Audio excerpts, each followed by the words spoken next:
Donald Trump ਦੀ ਅਸੀਂ ਗੱਲਬਾਤ ਕਰ ਰਹੇ ਸੀ। ਡੋਨਲਡ ਟਰੰਪ ਵਾਰ-ਵਾਰ ਇਸ ਨੂੰ ਚਾਈਨੀਜ਼ ਵਾਇਰਸ ਕਹਿੰਦੇ ਸਨ, ਕਰੋਨਾ ਵਾਇਰਸ ਨਹੀਂ ਸੀ ਕਹਿੰਦੇ। ਤੇ ਕੋਵਿਡ ਜਦੋਂ ਦਾ ਫੈਲਿਆ, ਕੋਵਿਡ ਨੇ ਦੁਨੀਆ ਨੂੰ ਹਿਲਾਇਆ, ਇਸ ਵਿੱਚ ਕੋਈ ਸ਼ੱਕ ਨਹੀਂ। ਔਰ ਇਹ ਵੀ ਕਿਹਾ ਜਾਂਦਾ ਹੈ ਕਿ ਇਹ ਹੁਣ ਜਾਵੇਗਾ ਨਹੀਂ, ਇਹ ਇਸ ਦਾ ਉਪਾਅ ਸਾਨੂੰ ਸੋਚਣੇ ਪੈਣਗੇ, ਇਹ ਤੇ ਇਸੇ ਤਰ੍ਹਾਂ ਰਹੇਗਾ, ਸਾਡੀ ਜ਼ਿੰਦਗੀ ਦਾ ਹਿੱਸਾ ਬਣ ਚੁੱਕਾ ਹੈ। ਤੇ ਭਾਰਤ ਵਿੱਚ ਤਾਂ ਇਹ ਆਖਿਆ ਜਾ ਰਿਹਾ ਹੈ, ਦਿੱਲੀ ਦੇ ਵਿੱਚ ਇੱਕ ਸਰਵੇ ਹੋਇਆ ਸੀ ਕਹਿੰਦੇ, ਤੇ ਉਹਨੇ ਕਿਹਾ ਕਿ ਇਹਨਾਂ ਕੋਲ ਅੱਧੇ ਤੋਂ ਵੱਧ ਲੋਕਾਂ ਕੋਲ ਹਰਡ ਇਮਿਊਨਿਟੀ ਹੈ, ਤੇ ਇਹ ਅੱਧੇ ਤੋਂ ਵੱਧ ਲੋਕ ਇਸ ਦਾ ਸ਼ਿਕਾਰ ਹੋ ਕੇ ਤੇ ਠੀਕ ਹੋ ਚੁੱਕੇ ਨੇ। ਇਸ ਕਰਕੇ ਉਹਨਾਂ ਦੇ ਸਹਿਜੇ ਕੀਤੇ ਹੁਣ ਅਸਰ ਨਹੀਂ ਹੋਣਾ ਕੁਝ ਮਹੀਨਿਆਂ ਵਾਸਤੇ। ਹੁਣ ਇੱਧਰ ਪਰਤਦੇ ਹਾਂ ਵੁਹਾਨ ਸ਼ਹਿਰ ਵੱਲ। ਵੁਹਾਨ ਉਹ ਸੈਂਟਰ ਹੈ, ਸ਼ਹਿਰ ਹੈ, ਦੁਨੀਆ ਦੀ ਸਭ ਤੋਂ ਵੱਡੀ ਸੀ ਫੂਡ ਦੀ ਮੰਡੀ ਹੈ। ਸਮੁੰਦਰੀ ਜੀਵਾਂ ਦਾ ਖਾਣ ਪੀਣ ਵਾਸਤੇ ਜੋ ਕੱਢ ਕੇ ਲਿਆਂਦੇ ਜਾਂਦੇ ਨੇ, ਜਿਸ ਵਿੱਚ ਕਈ ਕਿਸਮ ਦੇ ਹੁੰਦੇ ਨੇ, ਉਹਨਾਂ ਨੂੰ ਉੱਥੇ ਰੱਖਿਆ ਜਾਂਦਾ ਤੇ ਵੇਚਿਆ ਜਾਂਦਾ, ਦੁਨੀਆ ਭਰ ਨੂੰ ਭੇਜਿਆ ਜਾਂਦਾ। ਕਹਿੰਦੇ ਨੇ ਉੱਥੋਂ ਵਾਇਰਸ ਫੈਲਿਆ। ਤੇ ਇੱਕ ਡਾਕਟਰ ਸੀ ਯੰਗ ਉਮਰ ਦਾ, ਉਸਨੇ ਸਭ ਤੋਂ ਪਹਿਲਾਂ ਵਿਸਲ ਬਲੋਅਰ ਉਸਨੂੰ ਆਖਿਆ ਗਿਆ, ਉਸਨੇ ਰੌਲਾ ਪਾਇਆ ਕਿ ਕੋਈ ਇਸ ਤਰ੍ਹਾਂ ਦਾ ਹੋਇਆ ਹੈ। ਉਸ ਦੀ ਗੱਲ ਕਿਸੇ ਨੇ ਸੁਣੀ ਨਹੀਂ, ਬਲਕਿ ਪੁਲਿਸ ਥਾਣੇ ਸੱਦ ਕੇ ਉਸਨੂੰ ਬੇਇੱਜ਼ਤ ਕੀਤਾ ਗਿਆ ਤੇ ਧਮਕਾਇਆ ਗਿਆ ਕਿ ਆਪਣਾ ਮੂੰਹ ਬੰਦ ਰੱਖੋ। ਪਰ ਉਸ ਦੀ ਮੌਤ ਹੋ ਗਈ ਬਦਕਿਸਮਤੀ ਨਾਲ ਡਾਕਟਰ ਦੀ, ਬਹੁਤ ਮਾੜੀ ਗੱਲ। ਵੁਹਾਨ ਵੱਲੋਂ ਜੋ ਹੋਇਆ ਵਾਇਰਸ ਦੁਨੀਆ ਨੂੰ ਦਿੱਤਾ ਗਿਆ, ਇਸ ਗੱਲ ਦੀ ਤੇ ਪੁਸ਼ਟੀ ਹੈ ਕਿ ਵੁਹਾਨ ਤੋਂ ਹੀ ਆਇਆ, ਸ਼ਹਿਰ ਤੋਂ ਨਿਕਲਿਆ ਵਾਇਰਸ। WHO ਦੀ ਟੀਮ ਉੱਥੇ ਗਈ ਹੈ। ਚਾਈਨਾ ਨੇ ਇੰਨੀ ਸਿਰਫ ਹੀ ਦੱਸਿਆ ਕਿ ਸਾਡੇ ਕੋਲ ਇਸ ਤਰ੍ਹਾਂ ਦਾ ਵਾਇਰਸ ਆ ਗਿਆ ਜਾਂ ਠੀਕ ਹੈ। ਉਸ ਤੋਂ ਬਾਅਦ ਚੀਨ ਨੇ ਕਦੇ ਕੋਈ ਪ੍ਰੋਪਰ ਅੰਕੜੇ ਜਾਰੀ ਨਹੀਂ ਕੀਤੇ। ਦੁਨੀਆ ਨੂੰ ਕੋਈ ਇਨਫੋਰਮੇਸ਼ਨ ਦੇਣ ਦੀ ਜ਼ਹਿਮਤ ਨਹੀਂ ਕੀਤੀ ਜਾਂਦੀ। ਚੀਨ ਦਾ ਜਿਵੇਂ ਕੰਮਕਾਜ ਚੱਲਦਾ ਹੈ ਕਿ ਇਸ ਨੂੰ ਇੱਕ ਰਹੱਸਮਈ ਤਰੀਕੇ ਨਾਲ ਆਪਰੇਟ ਕਰਦਾ ਹੈ ਸਾਰਾ ਦੇਸ਼। ਕੁਝ ਗੱਲਾਂ ਤੇ ਉਸਨੇ ਬੋਲਣਾ ਹੀ ਨਹੀਂ, ਤੇ ਕਈਆਂ ਤੇ ਉਹਨੇ ਖਾਮਖਾ ਬੋਲਣਾ। ਕੋਈ ਜਿਹੜੀ ਜਾਣਕਾਰੀ ਦੁਨੀਆ ਨੂੰ ਦੇਣੀ ਬਣਦੀ ਹੁੰਦੀ ਹੈ, ਉਹਨਾਂ ਨੇ ਕਦੇ ਪ੍ਰੋਪਰ ਸਹੀ ਜਾਣਕਾਰੀ ਉਹਨਾਂ ਦੀ ਤੇ ਯਕੀਨ ਨਹੀਂ ਕੀਤਾ ਜਾ ਸਕਦਾ। ਤੇ ਦੁਨੀਆ ਦੇ ਚੰਗੇ ਚੰਗੇ ਲੋਕ ਜਿਹੜੇ ਨੇ ਉਹ ਸ਼ੱਕ ਕਰਦੇ ਰਹਿੰਦੇ ਨੇ। ਕਹਿਣ ਤੋਂ ਭਾਵ ਚਾਈਨੀਜ਼ ਚੀਜ਼ਾਂ ਤੇ ਵੀ ਆਪਾਂ ਜਿੱਦਾਂ ਭਰੋਸਾ ਨਹੀਂ ਕਰਦੇ, ਉਦਾਂ ਹੀ ਬਾਕੀ ਮੁੱਦੇ ਵੀ ਹੋ ਸਕਦੇ। ਖੈਰ ਇਹ ਇੱਕ ਵੱਖਰਾ ਮੁੱਦਾ ਹੈ, ਇਹ ਹੁਣ ਕਰਨਾ ਪੈ ਰਿਹਾ ਤੇ ਹਰ ਤਰ੍ਹਾਂ ਦੀ ਚੀਜ਼ ਉਹ ਪ੍ਰੋਡਿਊਸ ਕਰ ਰਹੇ ਨੇ। ਵਾਇਰਸ ਦੇ ਬਾਰੇ ਇਹ ਰੌਲਾ ਪਿਆ ਸੀ ਕਿ ਇੱਕ ਚਾਈਨਾ ਦੀ ਵੁਹਾਨ ਦੇ ਵਿੱਚ ਲੈਬੋਰੇਟਰੀ ਹੈ, ਲੈਬੋਰੇਟਰੀ ਦੇ ਵਿੱਚ ਇਹ ਵਾਇਰਸ ਤਿਆਰ ਕੀਤਾ ਜਾ ਰਿਹਾ ਸੀ ਤੇ ਉੱਥੋਂ ਇਹ ਬਾਹਰ ਨਿਕਲ ਗਿਆ ਤੇ ਲੀਕ ਆਊਟ ਹੋ ਗਿਆ ਤੇ ਦੁਨੀਆ ਭਰ ਵਿੱਚ ਫੈਲ ਗਿਆ। WHO ਦੇ ਸਾਇੰਸਦਾਨ ਜੋ ਉੱਥੇ ਕਈ ਦਿਨਾਂ ਤੋਂ ਗਏ ਹੋਏ ਸਨ, ਪਹਿਲਾਂ ਤਾਂ 15 ਦਿਨ ਉਹ ਅੰਦਰ ਰਹੇ, ਕੁਆਰੰਟਾਈਨ ਉਹਨਾਂ ਨੇ ਕੀਤਾ, ਤੇ ਫਿਰ ਉਹਨਾਂ ਨੇ ਜਾਂਚ ਕੀਤੀ ਜਿਸ ਵਿੱਚ ਉਹਨਾਂ ਨੇ ਉੱਥੇ ਦੇ ਹਸਪਤਾਲ ਹੈ, ਉਹ ਸੀ ਫੂਡ ਦੀ ਮਾਰਕੀਟ ਹੈ, ਔਰ ਜਿਹੜੇ ਡਿਪਾਰਟਮੈਂਟ ਨੇ ਇਸ ਦੇ ਨਾਲ ਸੰਬੰਧਿਤ ਡਿਜ਼ੀਜ਼ ਦੇ, ਉਹਨਾਂ ਨੇ ਵਿਜ਼ਿਟ ਕੀਤਾ। ਵੱਡਾ ਸ਼ਹਿਰ ਹੈ। ਤੇ ਉਸ ਤੋਂ ਬਾਅਦ ਉਹਨਾਂ ਨੇ ਹੁਣ ਤੱਕ ਜਿਹੜੀ ਜਾਣਕਾਰੀ ਦਿੱਤੀ ਹੈ, ਉਹਨਾਂ ਨੇ ਜਦੋਂ ਇਹ ਪੁੱਛਿਆ ਗਿਆ ਕਿ ਕੀ ਸਾਨੂੰ ਕੋਈ ਨਵੀਂ ਚੀਜ਼ ਮਿਲੀ ਹੈ ਜਾਂ ਜਾਂਚ ਵਿੱਚ ਅੱਗੇ ਵਧੇ ਆ, ਤੇ ਉਹਨਾਂ ਨੇ ਕਿਹਾ ਹਾਂ ਅਸੀਂ ਵਧੇ ਹਾਂ। ਉਹ ਇਹ ਵਧੇ ਆ ਕਿ ਇਹ ਵਾਇਰਸ ਜਿਹੜਾ ਹੈ ਜਾਨਵਰਾਂ ਤੋਂ ਹੀ ਇਨਸਾਨਾਂ ਵਿੱਚ ਆਇਆ, ਕਿਸੇ ਲੈਬੋਰੇਟਰੀ ਵਿੱਚੋਂ ਕੁਝ ਲੀਕ ਨਹੀਂ ਹੋਇਆ। ਸੋ ਇੰਨੀ ਗੱਲ ਦੀ ਪੁਸ਼ਟੀ ਜਿਹੜੀ ਹੈ WHO ਦੇ ਸਾਇੰਸਦਾਨਾਂ ਵੱਲੋਂ ਕੀਤੀ ਗਈ ਹੈ। ਪਰ ਨਾਲ ਹੀ ਨਾਲ ਯਾਦ ਕਰਵਾਇਆ ਜਾ ਰਿਹਾ ਦੁਨੀਆ ਨੂੰ ਕਿ ਜ਼ਰੂਰੀ ਨਹੀਂ ਕਿ ਛੇਤੀ ਕਿਤੇ ਇਸ ਦਾ ਸਾਨੂੰ ਸੋਮਾ ਜਿਹੜਾ ਹੈ, ਸੋਰਸ ਜਿਹੜਾ ਹੈ ਉਹ ਲੱਭ ਜਾਵੇ, ਕਿਉਂਕਿ ਸਾਰਸ ਜਿਹੜਾ ਇੱਕ ਵਾਇਰਸ ਆਇਆ ਸੀ 10 ਸਾਲ ਬਾਅਦ ਉਸ ਦਾ ਕਹਿੰਦੇ ਪਤਾ ਲੱਗਾ ਸੀ। ਤੇ ਇਬੋਲਾ ਵਾਇਰਸ ਜੋ 1970 ਦੇ ਵਿੱਚ ਆਇਆ ਸੀ, ਉਸ ਦਾ ਅੱਜ ਤੱਕ ਪਤਾ ਨਹੀਂ ਲੱਗਾ ਕਿ ਕਿੱਥੋਂ ਸ਼ੁਰੂ ਹੋਇਆ ਸੀ। ਸੋ ਬਹੁਤ ਸਾਰੀਆਂ ਗੱਲਾਂ ਨੇ। ਇਹ ਵਾਇਰਸ ਨਿਕਲਿਆ ਵੁਹਾਨ ਤੋਂ ਹੈ, ਪਰ ਇਹ WHO ਦੇ ਸਾਇੰਸਦਾਨਾਂ ਦੀ ਅਗਰ ਮੰਨੀਏ ਤੇ ਇਹ ਉੱਥੋਂ ਜਾਨਵਰਾਂ ਤੋਂ ਇਨਸਾਨਾਂ ਦੇ ਵਿੱਚ ਟਰਾਂਸਫਰ ਹੋਇਆ। ਉਹ ਕਿਵੇਂ ਹੋਇਆ ਜਾਂ ਨਹੀਂ ਹੋਵੇਗਾ, ਇਸ ਦੀ ਗੱਲ ਜਾਂਚ ਅੱਗੇ ਹੋਵੇਗੀ। ਗੱਲ ਕਰੋਨਾ ਦੀ ਕਰ ਰਹੇ ਹਾਂ, ਤੇ ਕਰੋਨਾ ਦਾ ਟੀਕਾ ਬਣਾਉਣ 'ਚ ਭਾਰਤ ਅੱਗੇ ਹੈ। ਤੇ ਹੁਣ ਕੈਨੇਡਾ ਦੇ ਪ੍ਰਧਾਨ ਮੰਤਰੀ ਨੇ ਭਲਾ ਭਾਰਤ ਕੋਲੋਂ ਕਰੋਨਾ ਟੀਕੇ ਕਿਉਂ ਮੰਗੇ? ਇਹ ਕੈਨੇਡਾ ਦੇ ਵਿੱਚ ਸ਼ਾਰਟੇਜ ਪਾਈ ਜਾ ਰਹੀ ਹੈ ਟੀਕਿਆਂ ਦੀ, ਤੇ ਟੀਕਾਕਰਨ ਬਹੁਤ ਤੇਜ਼ੀ ਨਾਲ ਚੱਲ ਰਿਹਾ। ਭਾਰਤ ਦੇ ਟੀਕਾਕਰਨ ਦੀ ਵੀ ਥੋੜੀ ਜਿਹੀ ਗੱਲ ਕਰਾਂਗੇ, ਪਰ ਕੈਨੇਡਾ ਵਾਲੀ ਗੱਲ ਇਹ ਹੈ ਕਿ ਪ੍ਰਧਾਨ ਮੰਤਰੀ ਮੋਦੀ ਨੇ ਇੱਕ ਟਵੀਟ ਜਿਹੜਾ ਹੈ ਕੀਤਾ, ਟਵਿੱਟਰ ਯੂਜ਼ ਕੀਤਾ। ਟਵੀਟ ਉਹਨਾਂ ਨੇ ਕੀਤਾ ਹੈ ਕਿ ਮੈਨੂੰ ਮੇਰੇ ਦੋਸਤ, ਮੇਰੇ my friend Justin Trudeau the phone ਆਇਆ ਤੇ ਅਸੀਂ ਕਈ ਮੁੱਦਿਆਂ ਤੇ ਗੱਲਬਾਤ ਕੀਤੀ, ਜਿਸ ਵਿੱਚ ਵਾਤਾਵਰਨ ਦਾ ਮੁੱਦਾ ਵੀ ਸੀ। ਤੇ ਉਹਨਾਂ ਨੇ ਜਿਹੜੇ ਟੀਕੇ ਹਨ ਸੀਰਮ ਇੰਸਟੀਚਿਊਟ ਵਾਲੇ ਜਿਹੜੇ ਭਾਰਤ ਵਿੱਚ ਡਿਵੈਲਪ ਹੋਏ ਨੇ, ਉਹ ਉਹਨਾਂ ਦੀ 1 ਮਿਲੀਅਨ ਡੋਜ਼ ਜਿਹੜੀ ਆ ਉਹਨਾਂ ਨੂੰ ਦਿੱਤੀ ਜਾਣੀ ਹੈ। ਸੋ ਭਾਰਤ ਦੀਆਂ ਅਖਬਾਰਾਂ ਨੇ ਇਸ ਨੂੰ ਕਈ ਤਰੀਕੇ ਨਾਲ ਤਰਜੀਹ ਦਿੱਤੀ ਹੈ ਤੇ ਕਈ ਲੋਕ ਨਿਰਾਸ਼ ਵੀ ਹੋਏ ਨੇ। ਜਸਟਿਨ ਟਰੂਡੋ ਜਿਹੜੇ ਨੇ ਉਹ ਕਿਸਾਨ ਅੰਦੋਲਨ ਦੇ ਹੱਕ ਵਿੱਚ ਬੋਲਦੇ ਰਹੇ ਨੇ, ਤੇ ਮਿਨਿਸਟਰੀ ਆਫ ਐਕਸਟਰਨਲ ਅਫੇਅਰਸ ਵੱਲੋਂ ਇਹ ਬਿਆਨ ਦਿੱਤਾ ਗਿਆ ਸੀ ਕਿ ਤੁਸੀਂ ਇਸ ਤਰ੍ਹਾਂ ਨਾ ਬੋਲੋ, ਇਸ ਨਾਲ ਸਾਡੇ ਦਵੱਲੇ ਸੰਬੰਧਾਂ ਤੇ ਅਸਰ ਪਏਗਾ। ਸੋ ਦਵੱਲੇ ਸੰਬੰਧਾਂ ਤੇ ਅਸਰ ਲੋਕਾਂ ਭਾਰਤ ਦੀਆਂ ਕੁਝ ਅਖਬਾਰਾਂ ਨੂੰ ਮੈਂ ਪੜ੍ਹਿਆ, ਉਹਨੇ ਕਿਹਾ ਕਿ ਸ਼ਾਇਦ ਇਸ ਤੋਂ ਡਰ ਕੇ ਜਸਟਿਨ ਟਰੂਡੋ ਨੇ ਬੇਨਤੀ ਕੀਤੀ ਹੈ। ਪਰ ਇਹ ਗੱਲਾਂ ਇੰਨੀਆਂ ਸੌਖੀਆਂ ਤੇ ਸੁਖਾਲੀਆਂ ਨਹੀਂ ਹੁੰਦੀਆਂ ਜਿਵੇਂ ਕਿ ਸਾਨੂੰ ਲੱਗਦੀਆਂ ਨੇ। ਇਹ ਗੱਲਾਂ ਬੜੀਆਂ ਉੱਪਰਲੇ ਲੈਵਲ ਦੀਆਂ ਹੁੰਦੀਆਂ ਨੇ। ਸੋ ਇਹ ਦੱਸਿਆ ਜਾ ਰਿਹਾ ਕਿ ਸੀਰਮ ਇੰਸਟੀਚਿਊਟ ਵਾਲੇ 1 ਮਿਲੀਅਨ ਡੋਜ਼ਸ ਜਿਹੜੀ ਹੈ ਉਹ ਕੈਨੇਡਾ ਨੂੰ ਜਾਣੀ ਹੈ, ਤੇ ਕਮਰਸ਼ੀਅਲ ਇਹ ਸੌਦਾ ਇੱਕ ਵੇਚੀ ਜਾਵੇਗੀ ਉਹਨਾਂ ਨੂੰ, ਤੇ ਇਸ ਤੇ ਪੈਸੇ ਵੀ ਲਏ ਜਾਣਗੇ, ਇਹ ਕੋਈ ਸੇਵਾ ਨਹੀਂ ਕੀਤੀ ਜਾ ਰਹੀ ਜੀ। ਤੇ ਕੁਲਦੀਪ ਜੀ, 에ਅਰ ਇੰਡੀਆ ਦੀ ਕੋਈ ਚਰਚਾ ਚੱਲ ਰਹੀ ਹੈ ਵੀ ਉਹਦੇ ਹਾਲਾਤ ਬੜੇ ਖਰਾਬ ਨੇ, ਕਿਹੜੇ ਹਾਲਾਤ ਖਰਾਬ ਨੇ ਤੇ ਕਿਉਂ ਖਰਾਬ ਹੋਏ? ਇਸ ਤੋਂ ਪਹਿਲਾਂ ਕਿ 에ਅਰ ਇੰਡੀਆ ਦੀ ਗੱਲ ਕਰੀਏ, ਕਰੋਨਾ ਦੀ ਮੈਂ ਇੱਕ ਗੱਲ ਭੁੱਲ ਗਿਆ ਸਾਂ। ਪੰਜਾਬ ਦੇ ਵਿੱਚ ਕੁਝ ਅੰਕੜੇ ਨਿਕਲ ਕੇ ਸਾਹਮਣੇ ਆਏ ਨੇ ਜੀ। ਪੰਜਾਬ ਦੇ ਵਿੱਚ ਜਿਹੜੇ ਅੰਕੜੇ ਆਏ ਨੇ ਉਹਨਾਂ ਵਿੱਚ ਦੱਸਿਆ ਗਿਆ ਕਿ ਪਹਿਲੇ ਗੇੜ ਦੇ ਵਿੱਚ 4 ਲੱਖ ਜਿਹੜੇ ਸਾਡੇ ਲੋਕ ਹਨ, ਜਿਨ੍ਹਾਂ ਵਿੱਚ ਸਿਹਤ ਦੇ ਮੁਲਾਜ਼ਮ ਹਨ ਜਾਂ ਅਗਲੀ ਕਤਾਰ ਦੇ ਲੋਕ ਹਨ, ਉਹਨਾਂ ਨੂੰ ਜਿਹੜਾ ਟੀਕੇ ਪਹਿਲਾਂ ਲਾਉਣੇ ਸੀ। 4 ਲੱਖ ਲੋਕਾਂ ਦੇ ਵਿੱਚੋਂ ਹੁਣ ਤੱਕ ਪਹਿਲੇ ਗੇੜ ਦੇ ਵਿੱਚ ਲਾਉਣ ਦਾ ਟੀਚਾ ਸੀ ਤੇ ਰਜਿਸਟ੍ਰੇਸ਼ਨ ਹੋਈ ਸੀ ਉਹਨਾਂ ਲੋਕਾਂ ਦੀ। ਸਿਰਫ 86,000 ਨੂੰ ਹਜੇ ਤੱਕ ਟੀਕੇ ਲੱਗੇ ਨੇ ਕੱਲ ਦੀ ਡੇਟ ਤੱਕ। ਤੇ ਡੋਜ਼ਸ ਜਿਹੜੀਆਂ ਨੇ ਖਰਾਬ ਹੋ ਰਹੀਆਂ ਨੇ। ਇੱਕ ਜਿਹੜਾ ਪੈਕੇਟ ਹੈ ਉਸ ਦਾ, ਉਸ ਨੂੰ ਜਦੋਂ ਖੋਲ੍ਹਿਆ ਜਾਂਦਾ ਤਾਂ ਉਸ ਦੇ ਵਿੱਚ 10 ਖੁਰਾਕਾਂ ਕੋਵੀਸ਼ੀਲਡ ਦੀਆਂ ਜਿਹੜੀਆਂ ਨੇ ਹੁੰਦੀਆਂ ਨੇ, 10 ਡੋਜ਼ ਨੇ, 10 ਟੀਕੇ ਨੇ। ਉਹਨਾਂ ਨੂੰ 4 ਘੰਟਿਆਂ ਦੇ ਵਿੱਚ ਇਸਤੇਮਾਲ ਕਰਨਾ ਹੁੰਦਾ ਹੈ ਤੇ ਕਈ ਵਾਰੀ ਕਈ ਜਗ੍ਹਾ ਤੇ ਉਹ ਇਸ ਤਰ੍ਹਾਂ ਵੇਸਟ ਹੋ ਰਹੇ ਨੇ। ਪੰਜਾਬ ਦੇ ਵਿੱਚ ਜਿਹੜੇ ਸਾਡੇ ਅਧਿਕਾਰੀ ਨੇ, ਸਿਹਤ ਦੇ ਅਧਿਕਾਰੀ, ਉਹਨਾਂ ਨੇ ਗੱਲ ਆਖੀ ਹੈ ਕਿ ਤਕਰੀਬਨ 6% ਡੋਜ਼ੇਜ ਜਿਹੜੀਆਂ ਹਨ ਉਹ ਵੇਸਟ ਜਾ ਰਹੀਆਂ ਨੇ। ਸੋ ਬਹੁਤ ਮਾੜੀ ਗੱਲ ਹੈ। ਜਦੋਂ ਉਹਨਾਂ ਨੂੰ ਪੁੱਛਿਆ ਗਿਆ ਕਿ ਕਿਉਂ ਜਾ ਰਹੀਆਂ ਨੇ ਤਾਂ ਉਹਨਾਂ ਨੇ ਇਹ ਗੱਲ ਆਖੀ ਕਿ ਲੋਕਾਂ ਦੇ ਵਿੱਚ ਮਨਾਂ 'ਚ ਵਹਿਮ ਹੈ, ਸਹਿਮ ਹੈ। ਪਰ ਸੋਚਣ ਵਾਲੀ ਗੱਲ ਇਹ ਹੈ ਕਿ ਇਹ ਉਹਨਾਂ ਲੋਕਾਂ ਦੀ ਲਿਸਟ ਹੈ, 4 ਲੱਖ ਲੋਕਾਂ ਦੀ, ਜਿਹੜੇ ਸਿਹਤ ਨਾਲ ਸੰਬੰਧਿਤ ਨੇ, ਸਿਹਤ ਮਹਿਕਮੇ ਨਾਲ ਸੰਬੰਧਿਤ ਨੇ, ਸਰਕਾਰੀ ਮੁਲਾਜ਼ਮ ਨੇ, ਸਰਕਾਰੀ ਅਧਿਕਾਰੀ ਨੇ। ਜੇ ਉਹ ਨਹੀਂ ਵਿਸ਼ਵਾਸ ਕਰਦੇ ਤਾਂ ਫਿਰ ਆਮ ਲੋਕ ਕਿਵੇਂ ਲਗਵਾਉਣਗੇ ਤੇ ਉਹ ਟੀਕਾਕਰਨ ਕਿੱਦਾਂ ਮੁਹਿੰਮ ਅੱਗੇ ਚੱਲੇਗੀ? ਤੇ ਜਦੋਂ ਉਹਨਾਂ ਨੂੰ ਇਹ ਪੁੱਛਿਆ ਗਿਆ ਅਧਿਕਾਰੀਆਂ ਨੂੰ ਕਿ ਇਹ ਜਿਹੜੀ ਇੰਨੀ ਵੇਸਟੇਜ ਹੋ ਰਹੀ ਹੈ 6%, ਤੇ ਸਰਕਾਰ ਨਾਰਾਜ਼ ਨਹੀਂ ਹੋਵੇਗੀ ਕਿ ਇਹ ਤਾਂ ਇੰਨੇ ਔਖੇ ਪ੍ਰੋਡਿਊਸ ਕੀਤੇ ਟੀਕੇ ਤੇ ਤੁਸੀਂ ਇਹਨਾਂ ਨੂੰ ਵੇਸਟ ਕਰਦੇ ਜਾ ਰਹੇ ਹੋ?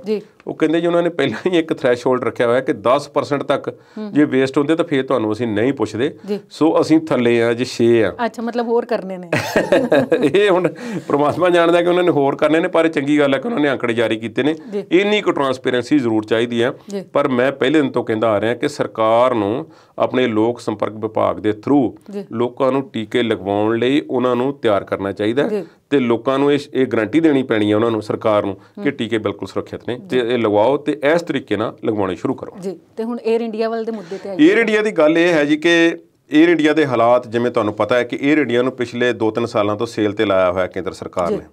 ਹੁਣ ਪਿਛਲੇ ਪ੍ਰੋਗਰਾਮਾਂ 'ਚ ਅਸੀਂ ਗੱਲ ਕੀਤੀ ਸੀ ਕਿ ਸਰਕਾਰ ਬਹੁਤ ਸਾਰੀਆਂ ਇਹੋ ਜਿਹੀਆਂ ਪਬਲਿਕ ਖੇਤਰ ਦੀਆਂ ਕੰਪਨੀਆਂ ਹਨ ਜਾਂ ਸਰਕਾਰੀ ਅਦਾਰਿਆਂ ਤੋਂ ਪੈਰ ਪਿਛਾਂਹ ਖਿੱਚਣਾ ਚਾਹੁੰਦੀ ਹੈ ਤੇ ਉਹਨਾਂ ਨੂੰ ਵੇਚਣਾ ਚਾਹੁੰਦੀ ਪ੍ਰਾਈਵੇਟ ਦੇ ਕੋਲ। ਭਾਰਤ ਦੇ ਵਿੱਚ 에ਅਰਲਾਈਨ ਦਾ ਇਤਿਹਾਸ ਕੋ ਬਹੁਤਾ ਵਧੀਆ ਨਹੀਂ। 2 에ਅਰਲਾਈਨਾਂ ਜਿਹੜੀਆਂ ਹਨ ਉਹ ਪੱਕੇ ਤੌਰ ਤੇ ਉੱਡ ਚੁੱਕੀਆਂ ਨੇ। ਦੁਨੀਆ ਭਰ ਵਿੱਚ ਵੀ ਕਈ 에ਅਰਲਾਈਨਾਂ ਬੈਂਕਰਪਟ ਹੋਈਆਂ ਨੇ, ਪਰ ਕਿੰਗਫਿਸ਼ਰ ਤੇ ਤੁਹਾਨੂੰ ਪਤਾ ਕਿ ਵਿਜੇ ਮਾਲੀਆ ਸਨ ਉਸਦੇ ਓਨਰ। ਵਿਜੇ ਮਾਲੀਆ ਤੇ ਖੁਦ ਲੁਕੇ ਬੈਠੇ ਨੇ ਤੇ ਕਿੰਗਫਿਸ਼ਰ ਦਾ ਕੀ ਬਣਨਾ ਸੀ? ਕਦੇ ਕਿੰਗਫਿਸ਼ਰ ਦੀ ਬਹੁਤ ਬੱਲੇ-ਬੱਲੇ ਸੀ 에ਅਰਲਾਈਨ ਦੀ। ਪਰ ਭਾਰਤ ਦੀ ਮਾਣਮੱਤੀ ਪ੍ਰਾਈਵੇਟ 에ਅਰਲਾਈਨ ਸੀ ਜੈਟ 에ਅਰਵੇਜ਼। ਉਹ ਅੱਜ ਉਸ ਨੂੰ ਕਿਸੇ ਦਾ ਚੇਤਾ ਵੀ ਨਹੀਂ। ਬੈਲਜੀਅਮ ਦੀ ਰਾਜਧਾਨੀ ਬਰਸਲ ਦੇ ਵਿੱਚ ਬੰਬ ਧਮਾਕਾ ਹੋਇਆ ਸੀ 에ਅਰਪੋਰਟ ਤੇ ਉਸ ਧਮਾਕੇ ਦੇ ਵਿੱਚ ਜਿਹੜੀਆਂ ਦੁਨੀਆ ਭਰ ਨੇ ਤਸਵੀਰਾਂ, ਡਰਾਉਣੀਆਂ ਤਸਵੀਰਾਂ ਵੇਖੀਆਂ। ਇੱਕ ਜੈਟ 에ਅਰਵੇਜ਼ ਦੀ ਇੱਕ 에ਅਰ ਹੋਸਟੇਜ ਦੀ ਤਸਵੀਰ ਵੀ ਸੀ ਜੋ ਜ਼ਖਮੀ ਹੋਈ ਉੱਥੇ ਬੈਠੀ ਸੀ। ਪਰ ਜੈਟ 에ਅਰਵੇਜ਼ ਦਾ ਇੰਨਾ ਪਸਾਰਾ ਸੀ ਤੇ ਅੱਜ ਜੈਟ 에ਅਰਵੇਜ਼ ਕਿਸੇ ਗਿਣਤੀ ਵਿੱਚ ਵੀ ਨਹੀਂ। ਸਰਕਾਰ ਨੇ ਬਚਾਉਣ ਦੀ ਕੋਸ਼ਿਸ਼ ਵੀ ਨਹੀਂ ਕੀਤੀ।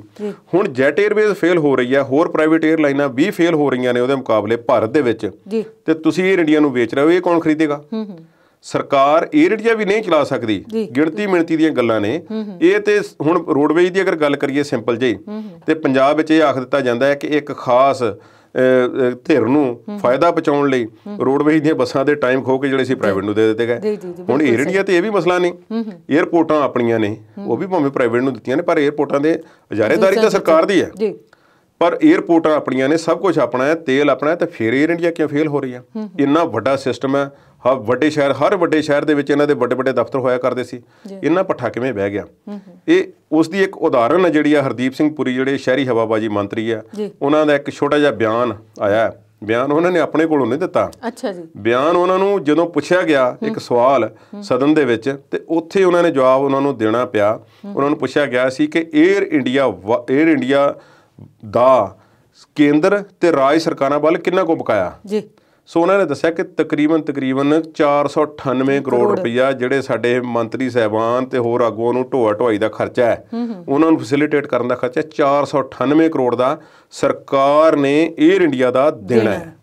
ਹੁਣ ਤੁਸੀਂ ਅੰਦਾਜ਼ਾ ਲਗਾਓ ਵੀ ਉਹ ਸੰਸਥਾ ਕਿਵੇਂ ਬਚ ਸਕਦੀ ਹੈ। ਹੁਣ ਆਮ ਲੋਕਾਂ ਨੇ ਖਰਚਾ ਚਾੜਿਆ। ਆਮ ਲੋਕ ਅਗਰ 에ਅਰ ਇੰਡੀਆ ਨੂੰ ਪ੍ਰੋਪਰ ਤਰੀਕੇ ਨਾਲ ਚਲਾਇਆ ਜਾਵੇ, ਸਰਕਾਰ ਇੰਨੀ ਰਿਸਪੌਂਸਿਬਿਲਿਟੀ ਲਵੇ, ਜ਼ਿੰਮੇਵਾਰੀ ਲਵੇ ਕਿ 에ਅਰ ਇੰਡੀਆ ਦਾ ਕੁਝ ਹੋ ਸਕਦਾ ਹੈ ਤੇ ਸਰਕਾਰ ਕਿਉਂ ਨਹੀਂ ਚਲਾਉਂਦੀ। ਪਰ 에ਅਰ ਇੰਡੀਆ ਦਾ ਹਾਲਾਤ ਜਿਹੜੇ ਨੇ ਉਹ ਸੁਧਰਦੇ ਨਜ਼ਰ ਨਹੀਂ ਆ ਰਹੇ। 에ਅਰ ਇੰਡੀਆ ਦੁਨੀਆ ਦੀ ਚੰਗੀਆਂ ਠੀਕ ਠਾਕ 에ਅਰਲਾਈਨਾਂ ਦੇ ਵਿੱਚ ਗਿਣਤੀ ਹੋ ਸਕਦੀ ਸੀ, ਪਰ ਅਜੇ ਕੁਝ ਨਹੀਂ ਦਿਸ ਰਿਹਾ। 에ਅਰ ਇੰਡੀਆ ਹੋਰ ਸੀ ਤੇ ਇੰਡੀਅਨ 에ਅਰਲਾਈਨ ਹੋਰ ਸੀ, ਬਾਅਦ ਵਿੱਚ ਇਹਨਾਂ ਦਾ ਮਰਜਰ ਕਰ ਦਿੱਤਾ ਗਿਆ। ਇੱਕ ਡੋਮੈਸਟਿਕ ਸੀ, ਇੱਕ ਇੰਟਰਨੈਸ਼ਨਲ ਸੀ। ਇਸ ਦੇ ਜਹਾਜ਼ਾਂ ਦਾ ਇੱਕ ਵੱਡਾ ਆਰਡਰ ਅੱਜ ਤੋਂ ਕਈ ਸਾਲ ਪਹਿਲਾਂ 8-9 ਸਾਲ ਪਹਿਲਾਂ ਬੋਇੰਗ ਨੂੰ ਤੇ 에ਅਰਬਸ ਨੂੰ ਦਿੱਤੇ ਗਏ ਸਨ। ਉਹਨਾਂ ਵੱਲੋਂ ਵੀ ਇਹ ਗੱਲ ਆਖੀ ਗਈ ਕਿ ਸਭ ਤੋਂ ਵੱਡੇ ਆਰਡਰ ਜਿਹੜੇ ਨੇ ਸਾਨੂੰ ਇੱਧਰੋਂ ਆ ਰਹੇ ਨੇ, ਭਾਰਤ ਵਿੱਚੋਂ ਆ ਰਹੇ ਨੇ। ਤੇ ਅੱਜ ਜਿਹੜੀ ਹੈ ਇਹ ਇੰਡਸਟਰੀ, 에ਅਰਲਾਈਨ ਇੰਡਸਟਰੀ ਆ ਭਾਰਤ ਦੇ ਵਿੱਚ, ਇਸ ਦਾ ਬਹੁਤ ਮਾੜਾ ਹਾਲ ਹੈ। ਸਰਕਾਰਾਂ ਨੂੰ ਇਸ ਵੱਲ ਬਹੁਤ ਧਿਆਨ ਦੇਣ ਦੀ ਲੋੜ ਹੈ। ਜੇ ਨਹੀਂ ਦਿੰਦੀਆਂ ਤੇ ਦੇਖੋ ਕਿੰਨੇ ਦੇਸ਼ਾਂ ਦੀਆਂ ਕਿੰਨੀਆਂ ਮਾਣਮੱਤੀਆਂ 에ਅਰਲਾਈਨਾਂ ਨੇ। ਤੇ ਜੇ ਭਾਰਤ ਨੇ ਦੁਨੀਆ ਭਰ ਦੇ ਵਿੱਚ ਕਿਸੇ ਚੰਗੇ ਸਥਾਨ ਤੇ ਖਲੋਣਾ ਹੈ ਤੇ ਫਿਰ ਸਾਨੂੰ ਇਹਨੂੰ ਵੀ ਤਾਂ ਡਿਵੈਲਪ ਕਰਨਾ ਪਏਗਾ। ਇੱਕ ਫਲੈਗਸ਼ਿਪ ਹੈ, ਫਲੈਗਸ਼ਿਪ ਕੈਰੀਅਰ ਇਸ ਨੂੰ ਆਖਿਆ ਜਾਂਦਾ ਹੈ ਕਿ ਦੁਨੀਆ ਭਰ ਦੇ ਵਿੱਚ ਚੰਗੇ ਕੰਟਰੀਜ਼ ਦੇ ਸਾਰਿਆਂ ਦੇ ਆਪਣੇ ਫਲੈਗਸ਼ਿਪ ਕੈਰੀਅਰ ਨੇ ਤੇ ਸਾਡੇ ਫਲੈਗਸ਼ਿਪ ਕੈਰੀਅਰ ਦਾ ਆਹ ਹਾਲ ਹੈ। ਤੇ ਗੱਲ ਸਿਰਫ 에ਅਰ ਇੰਡੀਆ ਦੀ ਨਹੀਂ, ਸਰਕਾਰੀ ਅਦਾਰਾ ਕੋਈ ਵੀ ਲੈ ਲਓ, ਬਿਜਲੀ ਮਹਿਕਮਾ ਲੈ ਲਓ, ਤੇ ਸਰਕਾਰੀ ਦਫ਼ਤਰਾਂ ਦੇ ਬਿੱਲ ਨਹੀਂ ਭਰੇ ਜਾਂਦੇ। ਉਹ ਕਾਫੀ ਖਰਚਾ ਬਚਿਆ ਹੋਇਆ ਡਿਪਾਰਟਮੈਂਟ ਦਾ ਬਚਿਆ ਰਹਿੰਦਾ ਹੈ ਨਾ। ਤੇ ਮੁੱਦਾ ਤਾਂ ਹੋਰ ਵੀ ਬੜਾ ਵੱਡਾ ਹੈ, ਸਰਕਾਰੀ ਅਦਾਰਿਆਂ ਦਾ ਪੈਟਰੋਲ ਪੰਪਾਂ ਨੂੰ ਅਦਾ ਕਰਨ ਦਾ ਖਰਚ। ਇਹ ਮੁੱਦੇ ਬੜੇ ਲੰਬੇ ਨੇ, ਵਿਚਾਰਾਂਗੇ ਅਗਲੇ ਪ੍ਰੋਗਰਾਮ 'ਚ। ਅੱਜ ਦੇ ਪ੍ਰੋਗਰਾਮ 'ਚ ਖੁੱਲ੍ਹ ਕੇ ਵਿਚਾਰ ਸਾਂਝੇ ਕਰਨ ਲਈ ਤੁਹਾਡਾ ਬਹੁਤ ਬਹੁਤ ਧੰਨਵਾਦ। ਸੋ ਦਰਸ਼ਕਾਂ ਦਾ ਵੀ ਧੰਨਵਾਦ ਕਰਦੇ ਹਾਂ ਵਿਚਾਰ ਚਰਚਾ ਦੇ ਅੱਜ ਦੇ ਇਸ ਸਿਲਸਿਲੇ ਨਾਲ ਜੁੜਨ ਲਈ।